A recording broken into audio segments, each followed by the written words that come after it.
great pride in the sense that here's a 3.5-year-old party.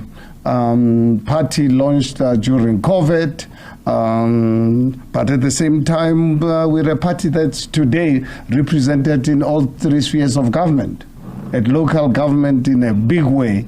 Now represented in national parliament with 6 real outstanding candidates.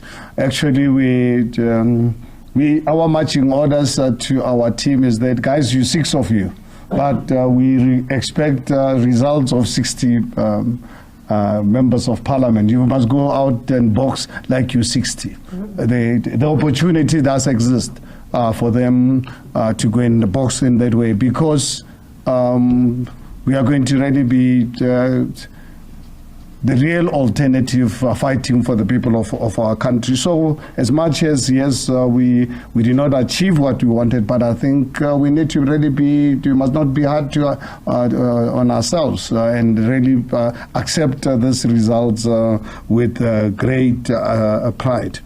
But I think what's important is for us to be express our gratitude to the South African voters who voted for us. I think it's very important. Also, at the same time, our volunteers, our activists, I think it is because of them that ActionSA could receive such outstanding results.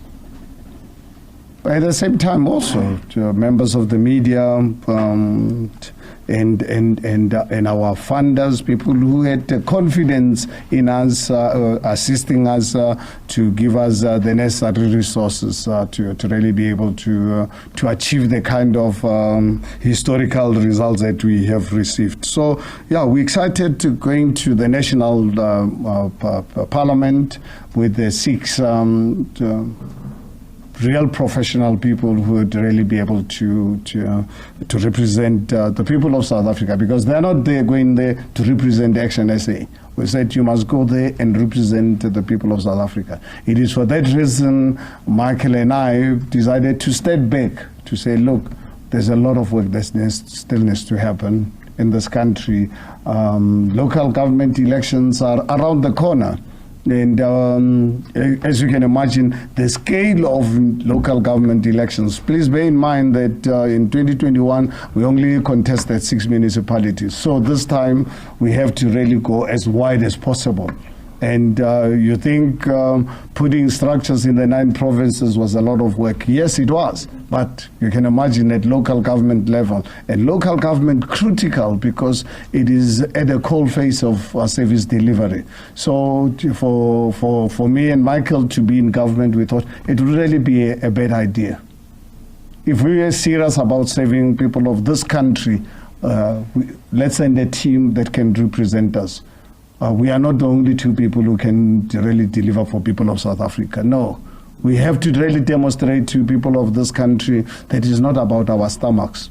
I think I take myself as an example. I'm sure all of you as members of the media and people of South Africa, I don't get paid by the party. So even going forward, I'm not going to be a liability to the party. I've got to rely on my family to really be able to survive.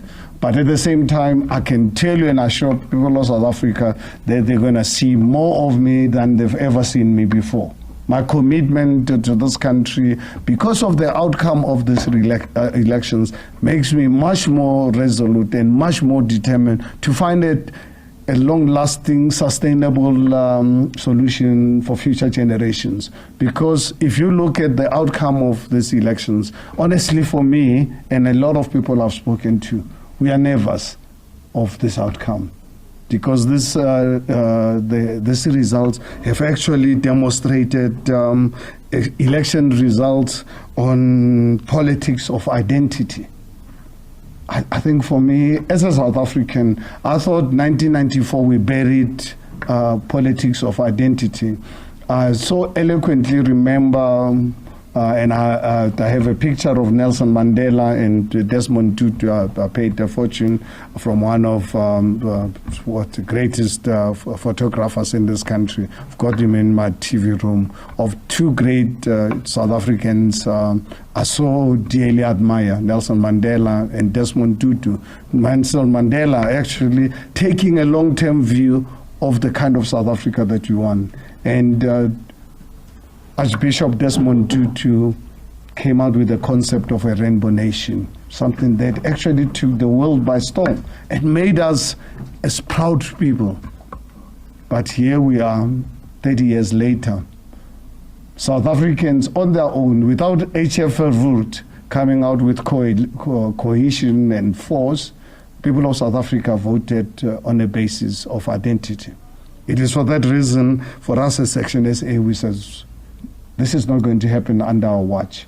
We've got to do everything possible to ensure that politics of identity are dangerous for this country. If you look at the history of the world, the countries that are at war, are at conflict, it's because of politics of identity. We've got to really be the party that, if you remember the core values of ActionSA, which I'd really like to share with you, that we are unapologetic about them. We stand by those core values. The first core value of ActionSA after the People's Dialogue, when 2.4 million South Africans gave us the mandate to start this party, they said, please, if you form a party, it must be a party on the basis of an unracial South Africa.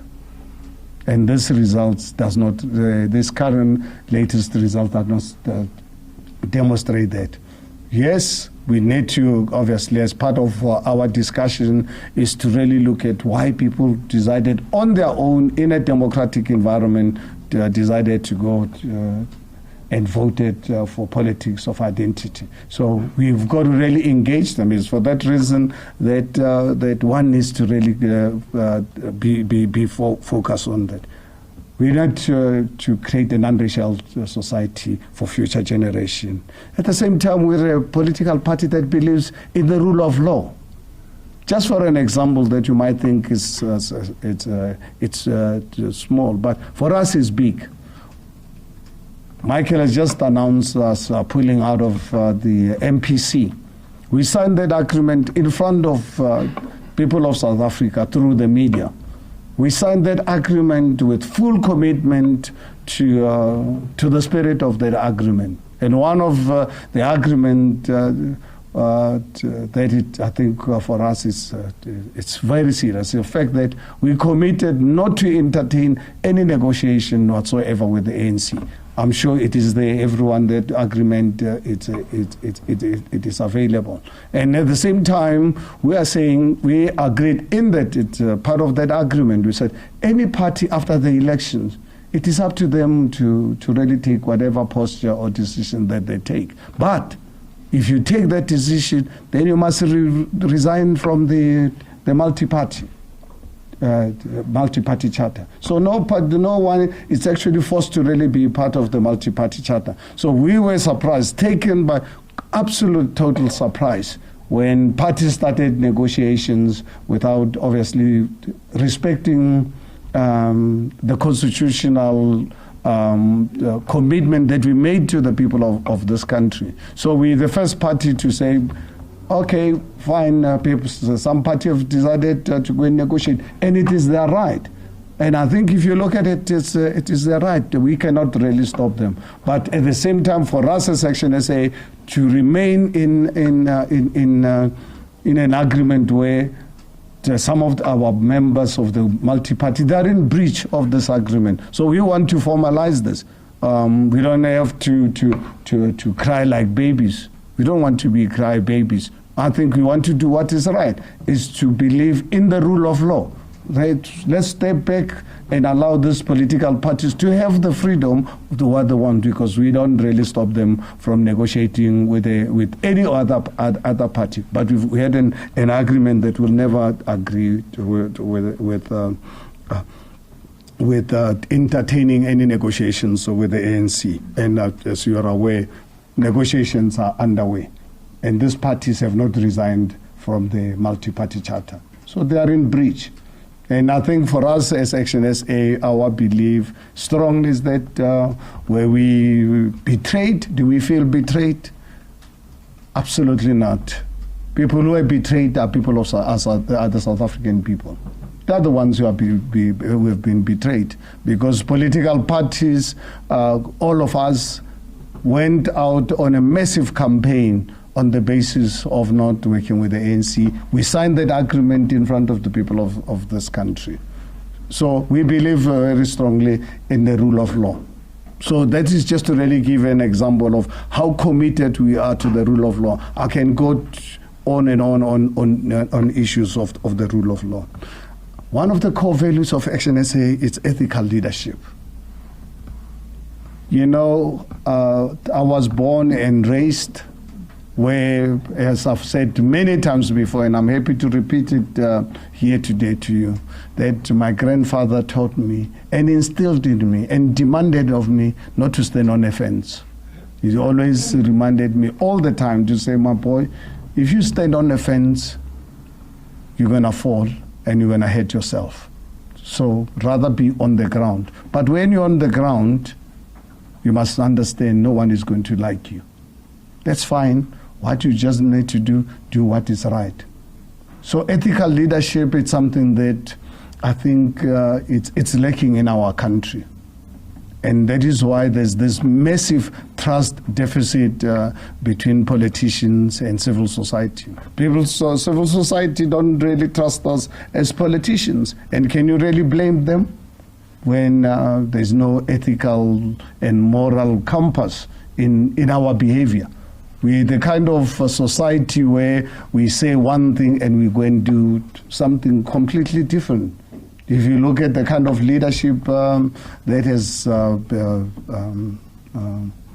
been running this country over the last 30 years, it really leaves a lot to really be desired. We don't want to compromise on the ethical leadership as an organization. And we're a political party also that believes in free market economy. We've always really maintained that we want to ensure that we grow the economy, and the only way you can grow the economy is through the private sector participation, and allow the private sector to operate in an environment that is conducive, particularly SMMEs. If you look at our unemployment, the world has never seen anything like this. We're having the highest sustainable unemployment rate in the world, and this is self-inflicted, because we're not friendly to the business community. We focus on outcome instead of focusing on opportunity. We're the political party that wants to create equal opportunities for South Africans. In terms of the outcome, God has given us different talents. I cannot really see and understand where someone wants to force me to be a businessman or be a judge, because God gave us different talents. So we believe in equal opportunity, not free equal outcome. We also at the same time believe in social justice. You know, the other day, on last Monday actually, I spent hours in Alexander.